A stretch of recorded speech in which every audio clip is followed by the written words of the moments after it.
सुख चाहते हैं तो जहां सुख नहीं है वहां ढूंढ रहे हैं, इसलिए आज तक नहीं मिला, सब शांत है। आपको तो जो जो चीजें चाहिए, जो वस्तुएं, धन संपत्ति, पद की आकांक्षा रखते हैं, तो आपको लगता है अगर ये मिल जाते तो मैं सुखी हो जाता। अपने को ऐसे बहुत मिले हैं जिनके पास आप चाह रहे हैं, उनकी बहुत मात्रा में संग्रह किया हुआ है, बहुत अधिकारिता है, बड़ा पद है, खूब ऐश्वर्य है, जगत में उनका नाम है, सम्मान है, पर हृदय जल रहा है, हृदय अशांत है। क्यों? क्योंकि जहां शांति प्राप्त होती है वहां उनका संबंध ही नहीं है। अशांतस्य कुतः सुखम, जिसका चित्त अशांत है उससे सुख कैसा? ब्रह्म। कुछ वर्ष की आयु, शरीर समाप्त हुआ, न पद रह गया, न संपत्ति रह गई, न नाम रह गया, न व्यवहार रह गया, न परिवार रह गया, अकेले अपने कर्मों की पोटली बांध करके फिर नया जन्म, फिर वही पढ़ाई लिखाई, दुनिया का प्रपंच, नहीं तो अन्य योनियों में कीड़ा मकोड़ा, पशु पक्षी। विश्राम कहां है? अध्यात्म योग में। श्री भगवान कह रहे निश्रेयसाय, मतलब दुखों का आत्यंतिक नाश, दुख का लेस नहीं जहां। अब अपने तो दुखालय में रह रहे हैं तो सुख को इसी में ढूंढ रहे हैं, तो हम समझते हैं कि अरबों खरबों रुपया मिल जाए, सुंदर सुंदर भोग सामग्री मिल जाए, मैं सुखी हो जाऊंगा। ऐसे अभी इसी भूमंडल पे हैं जिनको खुद पता नहीं कि मेरे पास कितनी धनराशि है, रोज नए नए भोग भोगते हैं, पर नींद नहीं आती, नींद की दवा लेना पड़ता है। मानसिकता बिगड़ी हुई है, विक्षिप्त है, हृदय जल रहा है, हर समय भयभीत है, कहीं ऐसा ना हो जाए, कहीं ऐसा। सुख विनिश्चितम बदामि तेन अन्यथा वचांस में, गोस्वामी जी कहते हैं मैं सत्य कह रहा हूं, मेरी बात अन्यथा नहीं। जब तक तुम हरि भजन नहीं करोगे तब तक तुम्हें त्रिकाल में, त्रिभुवन में कहीं भी शांति नहीं। छूटिबे के जतन विशेष बांधे जाएगो, वह विष भोजन जो सुधा सानी खाएगो। अगर अमृत भी खाएगा तो विष बन जाएगा। हरि विमुखता में तुझे कहीं शांति नहीं मिलेगी। अगर हरि के सन्मुख हो तो विष भी अमृत हो जाए। गरल सुधा रिपु करहि मिताई, गोपद सिंधु अनल शीतला। आग शीतल चंदन की तरह हो जाएगी। समुद्र जो अथाह अगाध है वो गाय के खुर के गड्ढे के समान हो जाएगा। विष अमृत बन जाएगा।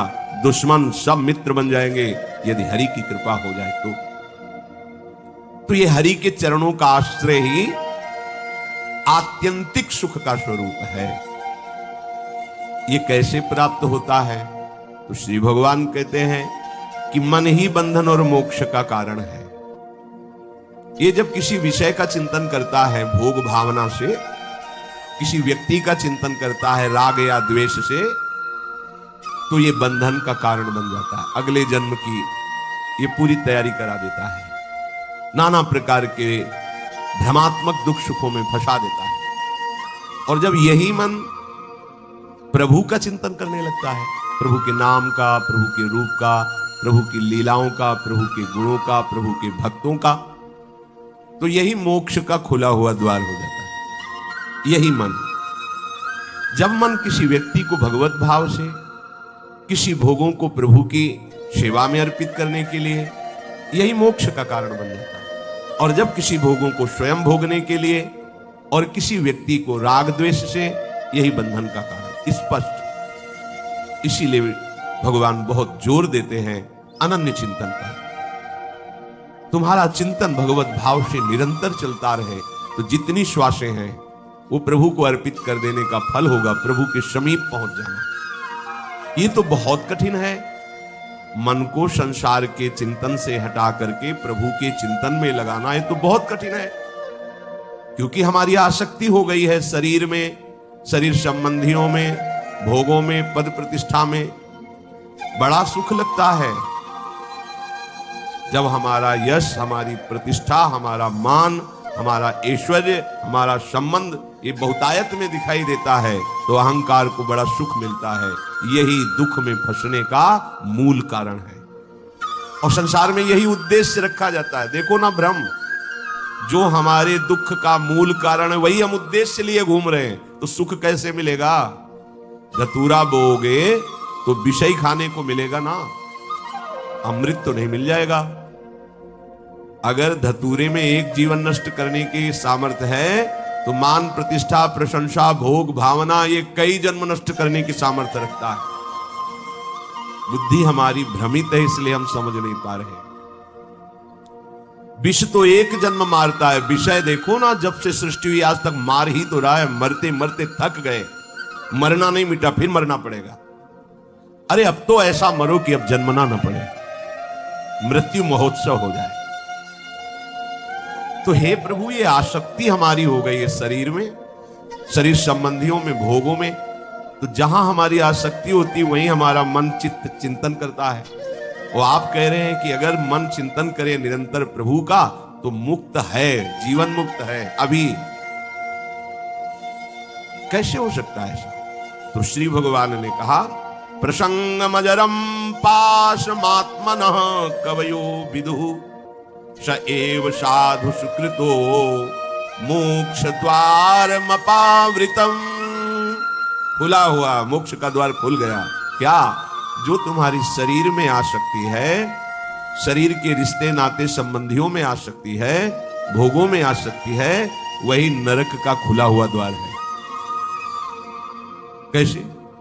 त्रिविधम नरकस्येदम द्वारम नाशन मात्मनः कामः क्रोधा तथा लोभा तस्माद् त्रयम् त्यजेत्।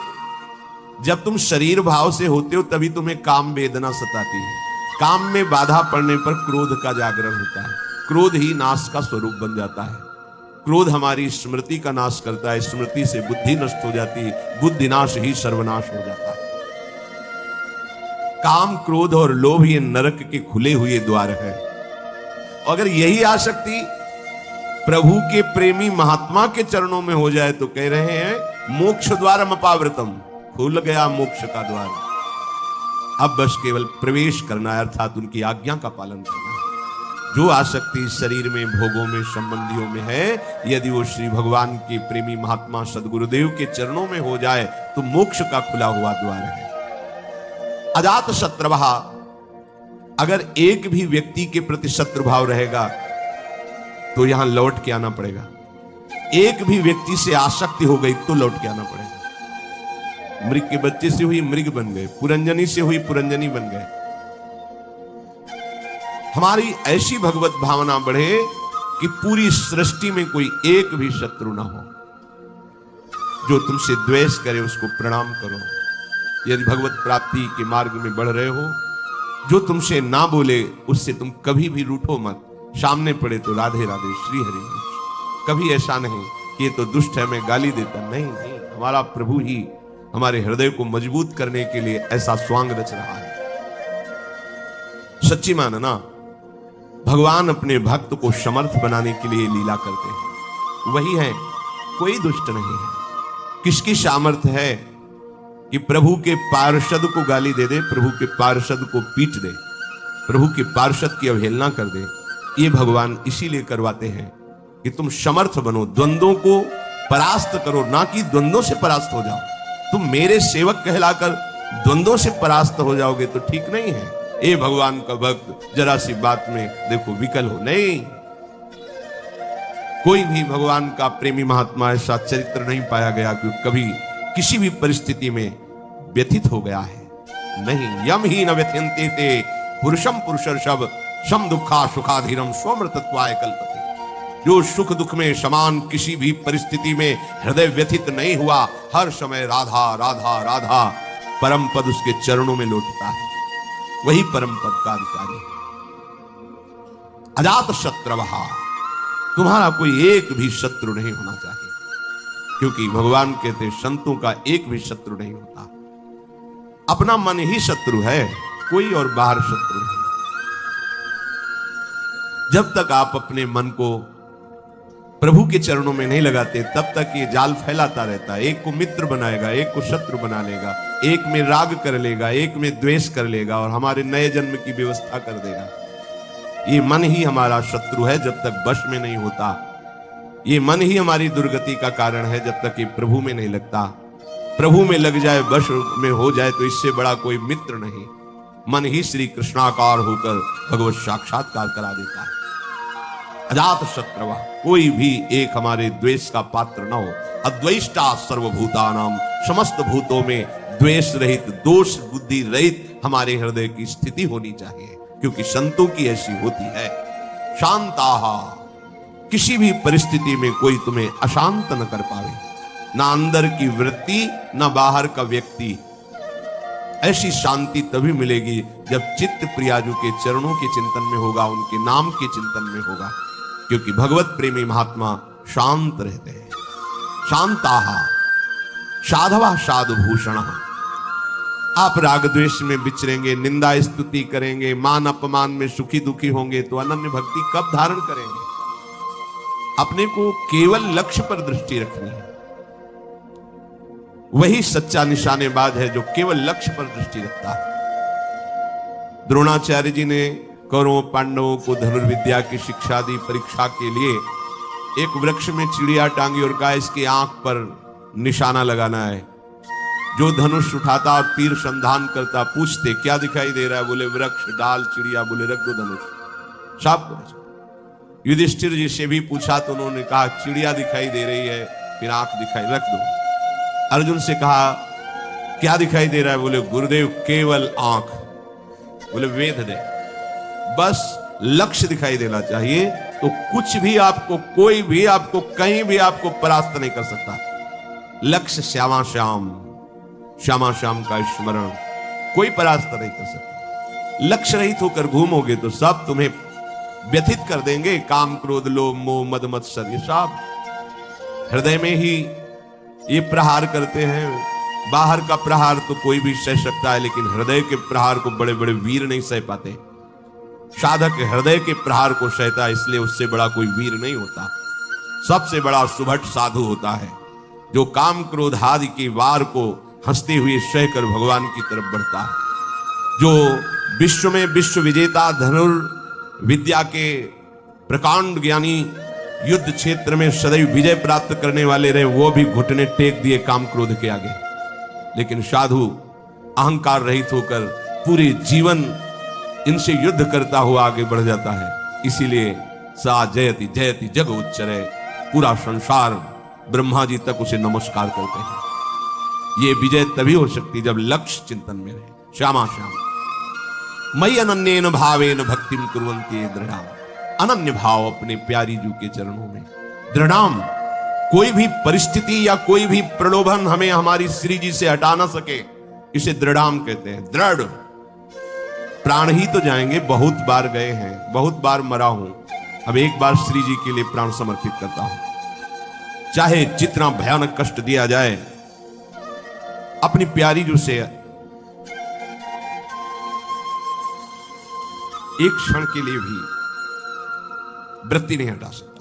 और चाहे जितना प्रलोभन दिया जाए, यश कीर्ति सम्मान प्रतिष्ठा जय जयकार, एक क्षण के लिए भी प्यारी जू से चित्तवृत्ति नहीं हटे, इसे कहते दृढ़ाम।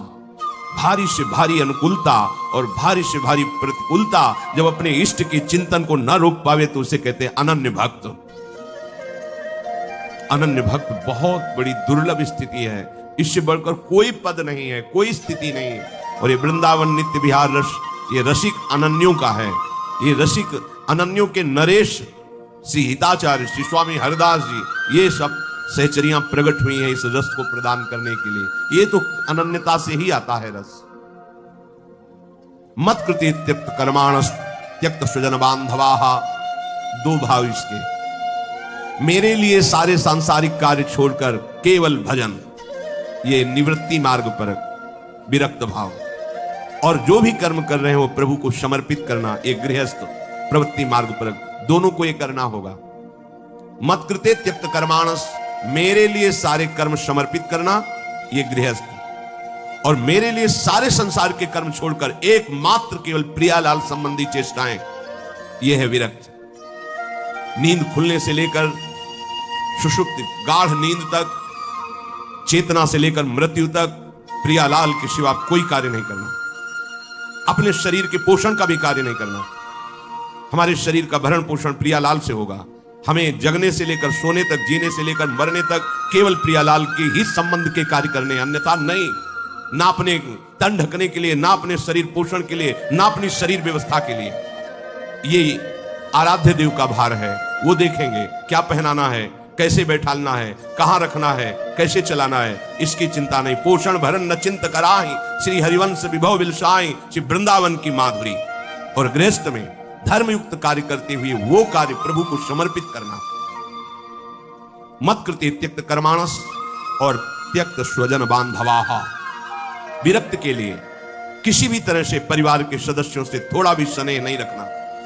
अगर है तो केवल प्रियालाल के लिए है, प्रियालाल के संबंध के लिए है, प्रियालाल की प्रसन्नता के लिए है। हम घर में रहते हैं, पत्नी पुत्र परिवार आदि के लिए व्यापार नौकरी करते हैं, उनको सुख पहुंचाते हैं, इसका फल हो कि प्रियालाल प्रसन्न हो जाए, क्योंकि हमें ड्यूटी दी, हमें सेवा दी कि इतने परिवार का पोषण तुम करो, पर वो हम कर रहे हैं प्रियालाल के लिए, हो गया।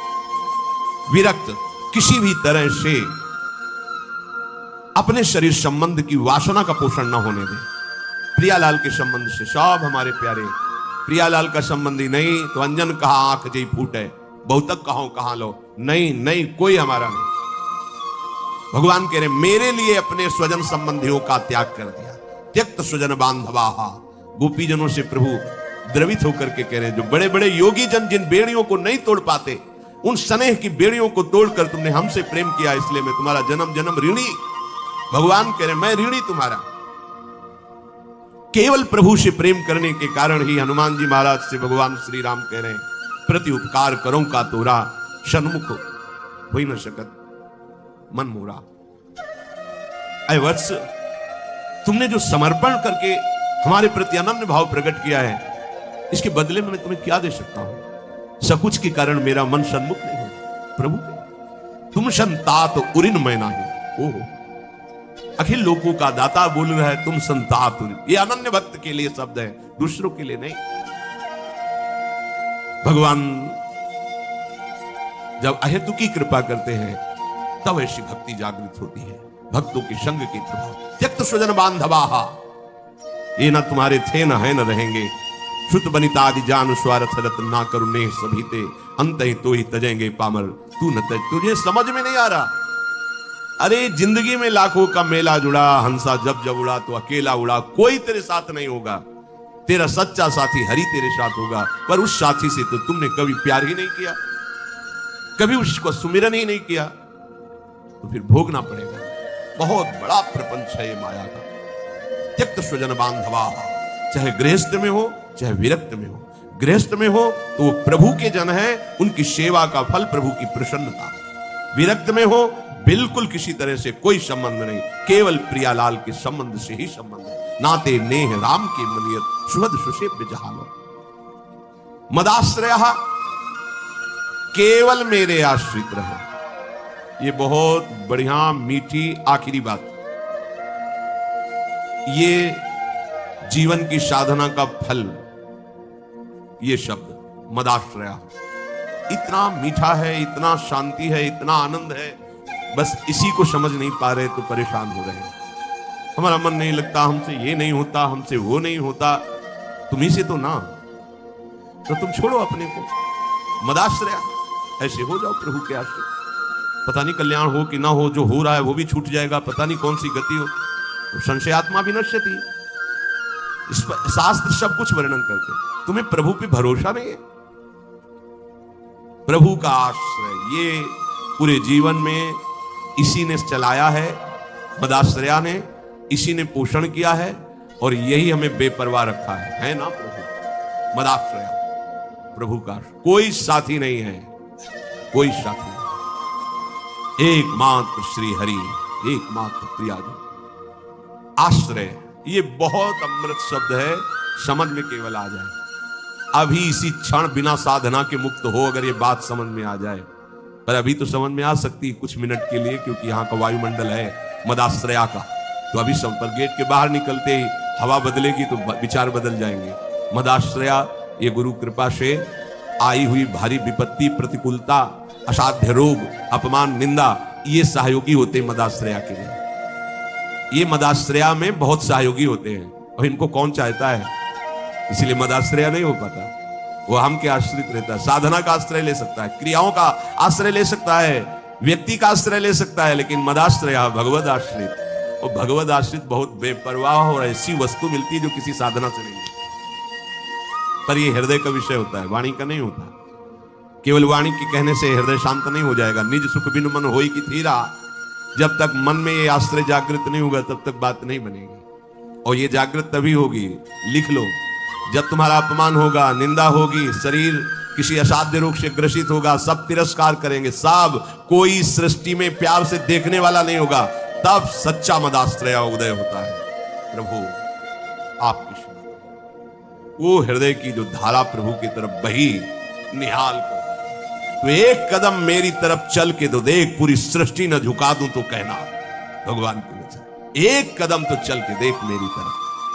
ये अंदर की बात है, बाहर से आप कहोगे तो हम 500 किलोमीटर से आए, एक कदम की क्या बात है। बाहर से दौड़ने वाला कोई वीर नहीं कहा जाता, अंदर तो आप वहीं बैठे हुए हो, शरीर में, उस शरीर संबंधियों में, शरीर भोगों में, एक कदम कहां चले। अंदर की बात है कि आपको ये मदाश्रया अंतिम सांस तक हो जाए तो परम पद भी मिल जाएगी।